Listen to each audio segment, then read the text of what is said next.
From here you might can see one is a little shorter than the other one.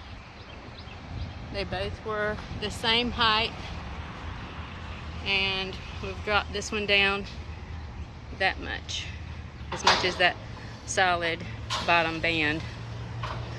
So now he's got to readjust all the jacks, and then we'll start working on taking the next row down.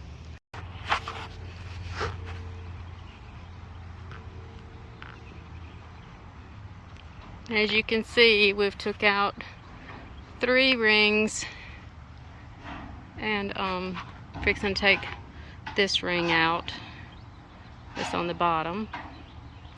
It's just, it was that tall. So now it looks like the little brother. This one, that ring was much easier to take out than the one before. We're learning as we go. Today we worked from the sun rising to the moon rising. It's a long day. We're ready to head back to my Aunt Margie's and get a shower and go to bed.